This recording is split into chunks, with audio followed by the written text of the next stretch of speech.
menjalin persahabatan untuk Allah, sukacita berbagi dalam misinya. Sebelum kita mendengarkan akan firman Tuhan, ambillah waktu yang singkat ini untuk kita berdoa dalam hati kita masing-masing.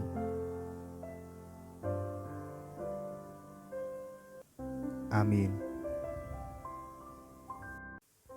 Bacaan pelajaran sekolah sahabat kita hari Selasa 30 Juni, judulnya Bertumbuh oleh Memberi.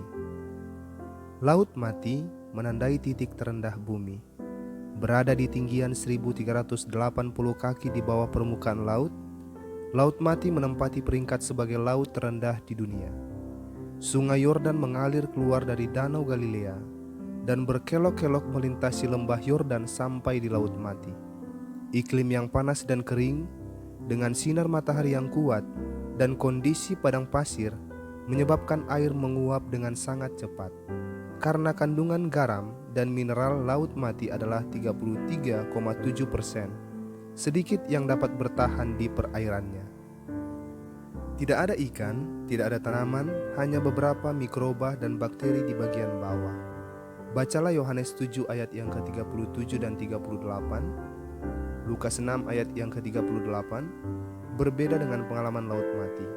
Ketika orang percaya menerima aliran hidup yang menyegarkan dari Kristus, apakah hasilnya? Lebih lanjut kita membaca akan pelajaran ini. Allah sebenarnya dapat mencapai tujuannya dalam menyelamatkan orang-orang berdosa tanpa bantuan kita.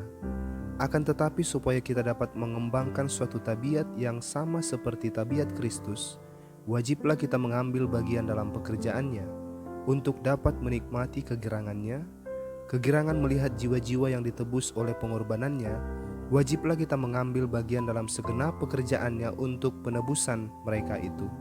Ellen G. White dalam buku Alpha dan Omega jilid 5 halaman 140. Mereka yang akan menjadi pemenang harus ditarik keluar dari diri mereka sendiri. Dan satu-satunya hal yang akan menyelesaikan pekerjaan besar ini adalah menjadi sangat tertarik pada keselamatan orang lain. Ditulis dalam buku Ellen G. White, Dasar-dasar Pendidikan halaman 220. Kita bertumbuh ketika kita membagikan kepada orang lain apa yang telah dilakukan Kristus dalam kehidupan kita sendiri. Mempertimbangkan semua yang telah diberikan kepada kita di dalam Kristus. Hanya orang yang mementingkan diri sendirilah yang tidak mau membagikan kepada orang lain apa yang telah dilakukan oleh Kristus kepada diri kita sendiri. Sementara itu, jika kita gagal untuk membagikan iman kita, kehidupan kerohanian kita akan menjadi stagnan seperti laut mati. Pertanyaannya untuk kita pada malam hari ini, apakah pengalaman Anda sendiri dalam bersaksi kepada orang lain, berdoa bersama orang lain, dan melayani kebutuhan orang lain? Bagaimanakah pengalaman ini mempengaruhi iman Anda sendiri dan berjalan bersama Tuhan? Demikianlah bacaan pelajaran sekolah sahabat kita. Melalui pelajaran ini kita boleh mengerti kita akan bertumbuh sebagai orang Kristen ketika kita membagikan kasih Kristus untuk sesama kita manusia. Tuhan selalu memberkati. Sampai jumpa.